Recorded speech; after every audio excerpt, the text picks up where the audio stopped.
엄마랑 돈 나누기로 하셨어요?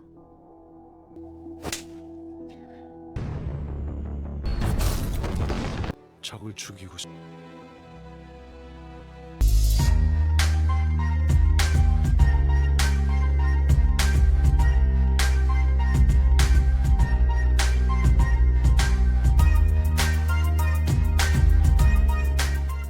Setelah pertemuan yang berlangsung sehari sebelumnya, Moonju masih menyimpan rasa ragu terhadap Sanho, meskipun pria itu dengan jelas menyatakan keinginannya untuk menjadi pengawal pribadinya. Keraguan tersebut membuat Moonju merasa perlu mencari kepastian. Ia kemudian meminta bantuan kepada Chang Hee dan Miji agar mereka melakukan penyelidikan lebih jauh mengenai latar belakang serta masa lalu Sanho. Dari hasil penyelidikan itu, Chang Hee justru mulai merasa curiga. Ia menduga bahwa ada kemungkinan Sanho adalah mata-mata Korea Utara. Kecurigaan itu muncul karena Sanho ternyata pernah bekerja sebagai tentara bayaran di Amerika Serikat, sebuah profesi yang penuh risiko dan sering berhubungan dengan berbagai operasi berbahaya. Walaupun begitu, ada sisi lain yang tidak bisa dipungkiri. Saat Moonju menerima sebuah pesan elektronik dari seorang pria yang bernama Samuel. Pria itu berkata, jika ia harus memilih siapa yang menjadi pelindung ibunya maka ia akan memilih Sanho.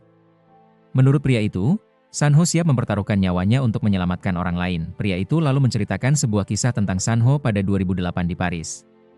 Ketika sebuah klub malam di Paris diserang, ada putri seorang miliarder yang menjadi target.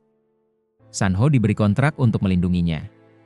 Ia mempertaruhkan nyawanya dan berhasil mengeluarkan gadis itu tanpa terluka sama sekali. Karena itulah pria itu menyarankan, jika Moonju ingin aman, ia harus memilih Sanho. Moonju lalu pergi ke sebuah tempat untuk memperbaiki kartu memori yang tampaknya rusak dan meminta seseorang untuk memperbaikinya. Setelah mendengar kabar bahwa ibu presiden melakukan perjalanan resmi ke Tiongkok untuk menghadiri sebuah pertemuan penting dengan para pejabat tinggi di sana, Moonju memutuskan untuk menemui Pak Im. Dari informasi yang ia dapatkan, kehadiran ibu presiden di negeri tersebut ternyata tidak disambut oleh pejabat setempat dan hanya beberapa duta besar Korea. Ia menduga semua pejabat Cina sedang berkumpul di Wisma untuk menyambut kedatangan wakil presiden Amerika. Dalam pertemuan itu, Pak Im menunjukkan kepada Moonju sosok penerjemah yang mendampingi wakil presiden Korea Selatan. Ia menekankan bahwa posisi penerjemah ini sangat penting, sebab ia menjadi perantara langsung dalam setiap percakapan resmi yang berlangsung. Lebih jauh lagi, Pak Im juga menjelaskan kepada Moonju mengenai risiko besar yang mungkin terjadi jika hubungan antara Amerika Serikat dan Korea Utara semakin memanas hingga akhirnya pecah perang. Menurut keyakinannya, dalang utama di balik kematian Junik, suami Moonju, sebenarnya bukan pihak lain, melainkan Amerika Serikat sendiri. Karena itulah, Pak Im menasihati Moonju agar ia selalu berhati-hati dan menjaga keselamatan dirinya dengan sebaik mungkin. Selain itu, ia juga menekankan bahwa satu-satunya cara untuk bertahan di tengah kondisi politik yang penuh intrik ini adalah dengan berusaha mendapatkan kepercayaan penuh dari rakyat, sebab dukungan rakyatlah yang akan menjadi kekuatan utama bagi Moonju. Kembalinya ke rumah, Moonju bertemu dengan ibu mertuanya. Sang mertua sudah tahu bahwa Moonju berencana pindah ke tempat baru yang lebih aman. Ia menduga bahwa ide itu berasal dari Sanho, lalu memperingatkan Moonju agar tidak sampai kehilangan karir hanya karena terpikat oleh Sanho. Moonju tetap bertekad untuk mencari tahu alasan sebenarnya di balik kematian suaminya, Junik. Ia merasa bahwa misteri tersebut belum sepenuhnya terungkap dan masih menyisakan banyak pertanyaan. Keyakinannya semakin kuat bahwa jawaban atas semua kebingungannya itu tidak berada di tangan orang lain, melainkan justru ada pada diri Sanho. Karena itu, ia menilai bahwa memahami masa lalu serta maksud dan tujuan Sanho adalah kunci untuk membuka tabir kematian suaminya. Keesokan harinya, Moonju benar-benar pindah ke lokasi baru yang direkomendasikan Sanho. Ia membawa serta Chang Hee dan Miji. Di tempat itu, Sanho membuat banyak aturan ketat, seperti melarang menaruh foto di samping ranjang atau membuka jendela, karena berisiko dimanfaatkan orang yang ingin mencelakai Moonju. Bahkan, Sanho menempatkan dirinya di kamar sebelah Moonju agar bisa segera bertindak bila terjadi keadaan darurat. Namun, hal ini menimbulkan ketidakpuasan dari tim Moonju. Moonju lalu mengajak Sanho berbicara secara pribadi. Ia menyampaikan bahwa timnya kurang setuju dengan cara Sanho yang dianggap terlalu berlebihan. Sanho menegaskan bahwa semua itu ia lakukan semata-mata untuk melindungi Moonju, tidak ada tujuan lain. Tak lama kemudian, ibu mertua Moonju datang meninjau tempat tinggal baru itu. Ia semakin curiga bahwa Sanho mendekati Moonju dengan maksud tertentu. Ia bahkan meminta bantuan Chang Hee untuk memeriksa kemungkinan adanya alat penyadap di rumahnya, karena ia menduga ada pihak tertentu yang memantau mereka. Sang mertua juga berusaha mencari tahu siapa yang sebenarnya terlibat dalam kematian anaknya, bahkan ia sendiri juga tidak mempercayai Moonju. Tanpa disadari oleh mereka, Seluruh percakapan didengar oleh Sanho. Ia memasang alat penyadap untuk menangkap setiap kata yang terucap, sehingga tidak ada satupun detail pembicaraan yang terlewat dari telinganya. Hal itu membuat Sanho semakin memahami apa yang sebenarnya dipikirkan ibu mertua Munju. Pada malam harinya, Munju kembali berorasi di depan publik. Ia menyampaikan pesan sesuai nasihat Pak Im, yakni menyentuh hati rakyat agar bisa memperoleh kepercayaan mereka. Namun, saat itu Sanho melihat seseorang yang mencurigakan di lantai 2. Ia melaporkannya kepada Chang He, tetapi Chang He hanya menyuruhnya tetap fokus pada tugas. Untungnya acara itu berjalan dengan aman. Ketika rombongan hendak berangkat ke lokasi berikutnya, Sanho merasa pernah melihat seseorang dari orasi sebelumnya. Ia mengenali tato pada tubuh orang tersebut. Tak lama kemudian, sebuah mobil menabrak kendaraan mereka dari belakang. Sopir panik, tetapi Sanho segera mengambil alih kemudi.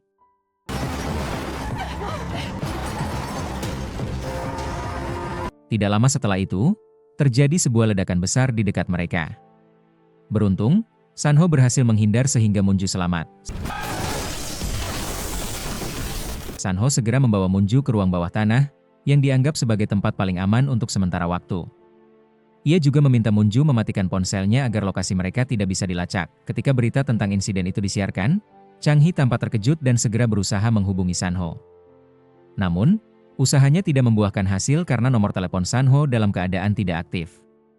Dalam kebingungan itu, Miji datang menghampirinya dan menyampaikan informasi tambahan.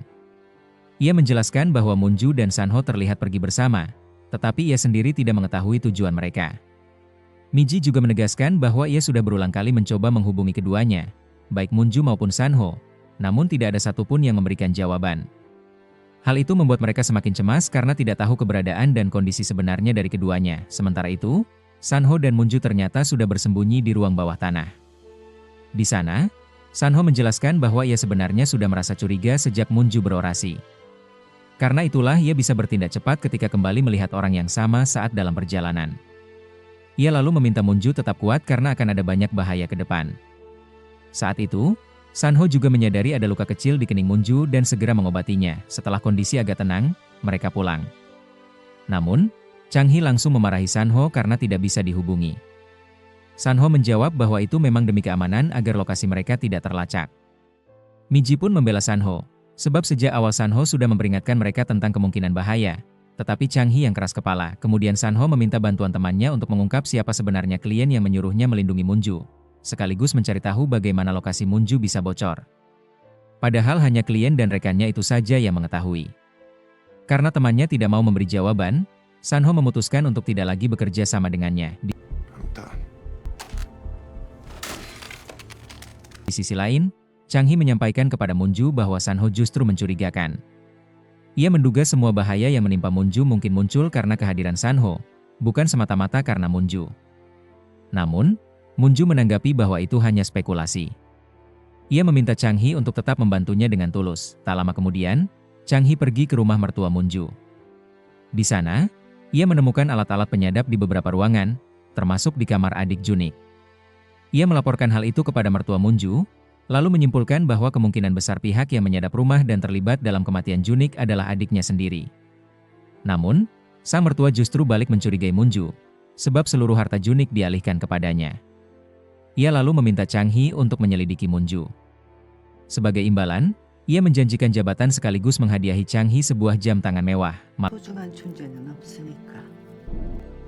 Malam harinya, Munju tidak bisa tidur nyenyak dan mengalami mimpi buruk mengenai tuduhan suaminya yang merupakan mata-mata Korea Utara. Sanho yang menyadarinya lalu mengajaknya lari agar pikirannya lebih tenang.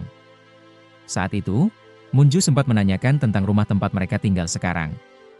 Sanho menjelaskan bahwa itu adalah rumah kenalannya, dan memang sengaja dikosongkan agar Munju bisa tinggal di sana.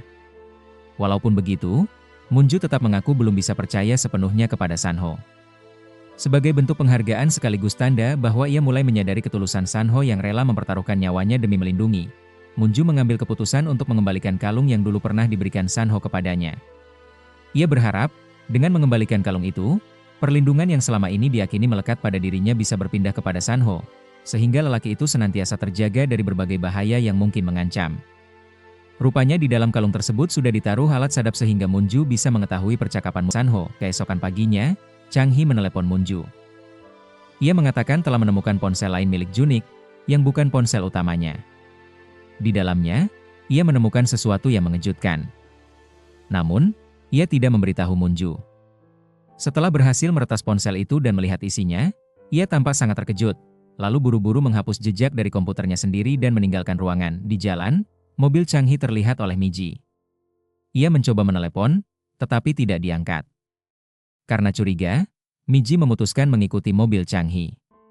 Sementara itu, Munju dan Sanho tiba di kantor, tetapi mendapati bahwa Chang-hee sudah tidak ada dan komputernya terlihat seperti direset. Di saat bersamaan, Miji yang masih membuntuti Chang-hee menyaksikan mobil Chang-hee mengalami kecelakaan hebat hingga terguling-guling akibat barang-barang yang jatuh dari kendaraan di depannya. Tak lama kemudian, Miji datang memeriksa kondisinya dan segera melaporkannya ke rumah sakit. Syukurlah, Chang-hee mendapat pertolongan pertama. Di rumah sakit, ia menyampaikan kepada Munju bahwa kemungkinan besar Junik adalah mata-mata dari Korea Utara. Ponsel cadangan milik Junik sebenarnya ditemukan oleh Miji, lalu diserahkan kepada Munju. Namun, ketika dibuka, ponsel itu sudah direset sebelumnya oleh Chang-hee. Miji kemudian mencoba mencari tahu dengan menanyakan secara langsung kepada Munju tentang apa yang sebenarnya pernah disampaikan Chang-hee sebelumnya. Namun, alih-alih menjawab dengan jujur atau membagikan informasi itu, Munju justru memilih untuk menyimpannya sendiri.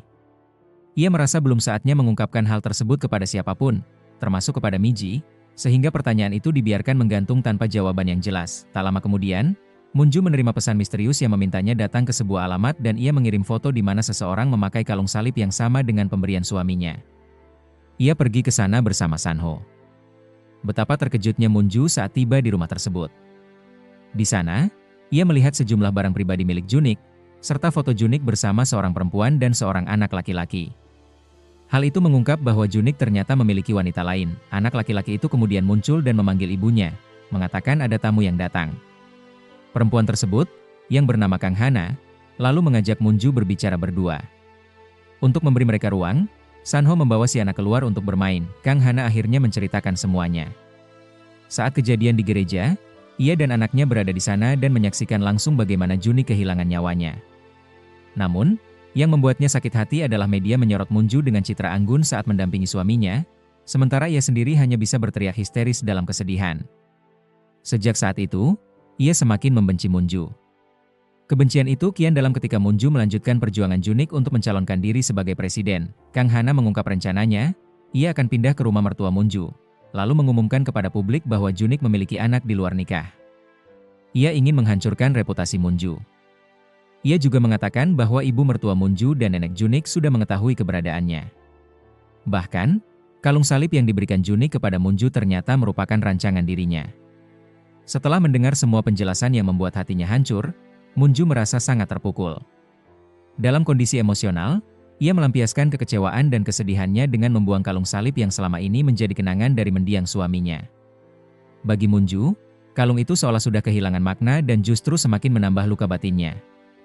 Namun, Sanho yang menyaksikan kejadian tersebut tidak tega membiarkan benda berharga itu hilang begitu saja.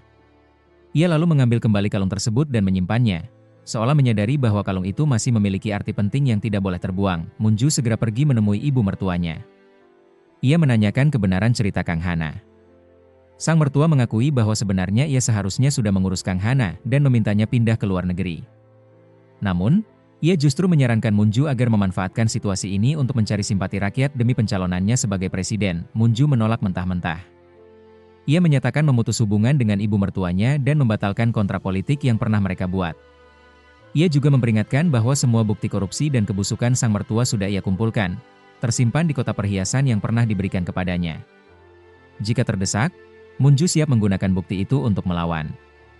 Ia menegaskan tidak ingin lagi melihat Kang Hana. Bahkan sekalipun, tidak lama setelah itu, nenek dari Junik muncul dan justru memperkeruh suasana yang sudah penuh dengan ketegangan. Dengan nada menyalahkan, ia menuding Munju sambil menyiratkan bahwa kini Munju telah mengetahui bagaimana sebenarnya sosok cucunya itu. Mendengar ucapan tersebut, Munju merasa muak dan semakin terbebani dengan situasi yang ada. Dalam kondisi emosional, ia lalu menghubungi Miji agar seluruh harta warisan peninggalan Junik disumbangkan saja untuk tujuan amal. Keputusan itu sontak membuat sang nenek terkejut sekaligus panik, sebab ia tidak pernah menduga Munju akan mengambil langkah drastis seperti itu. Rasa marah pun memuncak, hingga akhirnya ia kehilangan kendali dan menampar Munju di hadapan semua orang. Setelah pertemuan penuh tekanan itu, Munju meminta Sanho membawanya ke tempat yang tenang. Sanho pun mengajaknya ke sebuah lokasi sunyi. Di sana, Munju mengatakan ia ingin melakukan sesuatu yang belum pernah ia lakukan sebelumnya. Ternyata, ia meminta Sanho untuk mengajarinya cara menggunakan senjata api. Setelah itu, Sanho mulai mengajari Munju. Sebenarnya, Munju belum terlalu mahir dalam hal tersebut karena ia memang belum pernah melakukannya. Namun, Sanho dengan sabar dan cukup intens membimbingnya, membuat suasana terasa sedikit menegangkan. Meski begitu, Munju menunjukkan kemajuan yang cukup pesat, bahkan sejak percobaan pertama.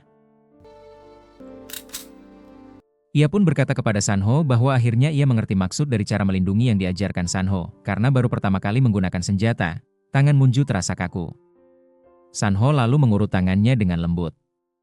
Sentuhan itu begitu halus, membuat jantung Munju berdebar. Keesokan harinya, Pak Im menyampaikan presentasi untuk mengajak para pemuda turun ke jalan melakukan aksi demonstrasi guna mencegah perang. Namun, sebagian dari mereka tidak setuju. Mereka menuduh Pak Im hanya mengada-ada, bahkan menudingnya sebagai provokator. Malam harinya, beberapa orang mendatangi rumah Pak Im untuk memperingatkannya. Mereka mengancam akan melaporkannya sebagai mata-mata dan bahkan sampai memukulinya. Untung saja Pak Im segera dibawa ke rumah sakit. Saat itu, Munju datang menjenguk. Dalam keadaan terluka, Pak Im berpesan agar Munju melanjutkan apa yang ia mulai, karena hanya Munju yang bisa melakukannya. Ia menjelaskan 3 tanda jika perang benar-benar akan dimulai. Pertama, munculnya aktivitas di bunker bawah laut maupun bawah tanah. Kedua, munculnya kapal selam nuklir milik Amerika, USS Michigan. Ketiga, diperdengarkannya lagu bertema Natal di radio militer Amerika. Tidak lama kemudian, datang sekelompok orang dengan maksud untuk menangkap Pak Im. Melihat hal itu, baik Munju maupun Sanho berusaha keras untuk menghentikan mereka dan melindungi Pak Im dari penangkapan tersebut. Namun, dengan wajah yang tenang dan penuh keteguhan hati, Pak Im justru meminta mereka untuk tidak menghalangi. Ia mengatakan bahwa dirinya tidak masalah apabila harus ditangkap, asalkan pesan yang selama ini ia titipkan benar-benar diingat dan nantinya bisa disampaikan kepada masyarakat.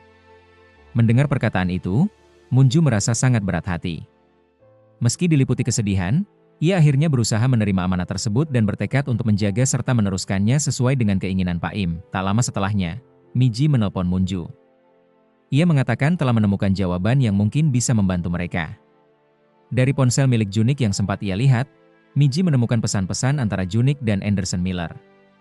Dari situlah terungkap awal mula peristiwa tersebut. Ternyata, ada 3 pembelot Korea Utara yang mengungkap keberadaan kapal selam yang diduga membawa nuklir. Hal ini membuat Amerika Serikat panik dan segera melakukan pencarian. Kapal selam itu akhirnya ditemukan, tetapi Miller meragukan kebenarannya. Setelah meneliti lebih lanjut, ia menyimpulkan tidak ada bukti kuat. Ia bahkan ingin mengonfirmasi langsung kepada para pembelot, tetapi sayangnya mereka semua ditemukan tewas. Miller mencoba melaporkan temuannya kepada pemerintah Amerika Serikat, namun tidak digubris. Akhirnya, ia berusaha menyelidikinya sendiri dan meminta bantuan Junik. Dalam penyelidikan, keduanya menemukan bahwa sosok yang diduga terlibat adalah seorang warga Korea Selatan bernama Stella Yang. Miller mendapati paspor Stella aneh karena tidak memuat foto. Hal itu membuat Junik semakin curiga dan berusaha mencari tahu lebih dalam. Sayangnya, sebelum Junik sempat mengungkap kebenaran mengenai siapa sebenarnya sosok Stella Yang, ia justru kehilangan nyawanya terlebih dahulu. Peristiwa tragis itu membuat semua kebenaran yang sudah hampir terbongkar kembali terkubur bersama kepergiannya. Dari titik itulah, masalah yang ada bukannya mereda, melainkan semakin berkembang dan menimbulkan konflik baru yang lebih rumit. Kemudian berita kemunculan kapal selam nuklir Amerika di Korea semakin memperkuat perang akan dimulai. Malam harinya, Presiden Korea yang baru saja selesai berdoa di gereja bertemu dengan seorang pastor. Namun, di balik bilik pengakuan itu ternyata bukan pastor biasa, melainkan Munju yang sengaja menunggunya di sana. Dalam pertemuan itu, Munju memberikan nasihat bahwa sebenarnya belum terlambat bagi presiden untuk menyampaikan kebenaran kepada publik. Menurutnya, kejujuran itulah yang akan menyelamatkan banyak hal. Akan tetapi, presiden tidak serta-merta menerima nasihat tersebut. Dengan nada tegas bercampur emosi, ia menolak seraya menegaskan bahwa Munju tidak akan pernah benar-benar memahami apa yang sedang ia hadapi. Sebab ia tidak pernah berada pada posisi yang sama seperti dirinya, presiden tetap tidak mau bekerja sama dengan Munju. Karena itu, Munju kemudian berusaha menemui duta besar Cina di Korea Selatan. Ia bertanya apakah sang duta besar setuju dengan rencana perang yang diprakarsai Amerika Serikat.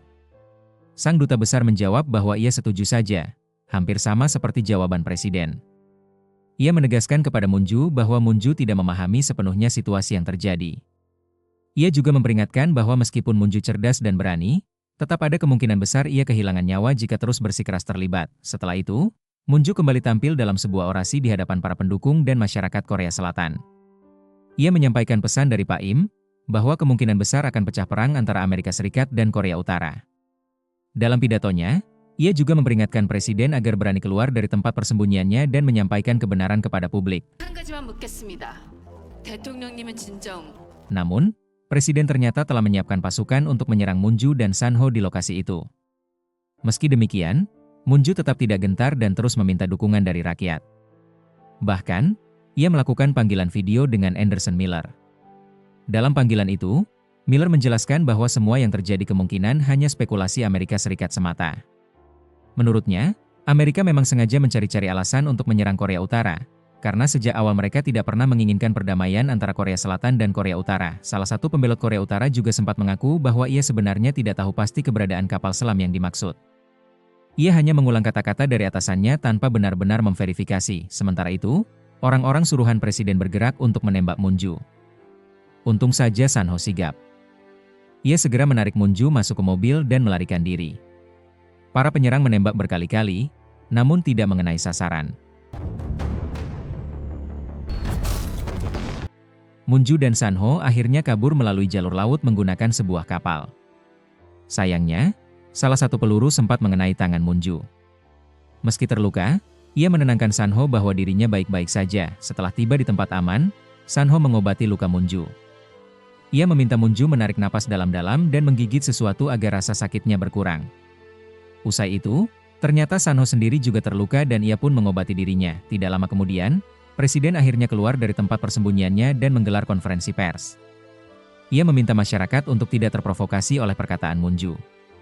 Ia mengakui memang ada rencana serangan terhadap Korea Utara, tetapi ia menegaskan bahwa semuanya akan ditangani dengan baik sehingga rakyat tidak perlu khawatir dan tetap menjalani aktivitas seperti biasa. Namun, berita wawancara Anderson Miller kemudian tersebar luas. Isinya membuat rakyat Amerika panik, sehingga pemerintah mereka tetap memutuskan untuk segera melancarkan serangan terhadap Korea Utara malam itu juga. Sementara itu, Moon-ju dan San-ho bersembunyi di sebuah tempat yang hanya diketahui oleh San-ho. Di sana, Moon-ju sempat kesulitan mandi karena tubuhnya terluka, sehingga San-ho membantu memandikannya, bahkan sampai mencuci rambutnya. Perlakuan penuh perhatian itu membuat Moon-ju mulai menaruh hati kepada San-ho.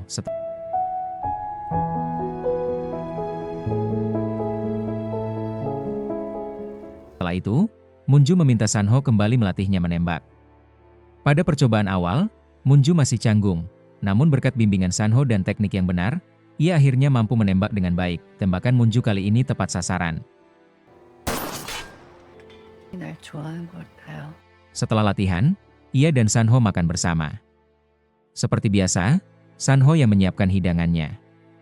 Untuk pertama kalinya, nafsu makan Moon-ju kembali.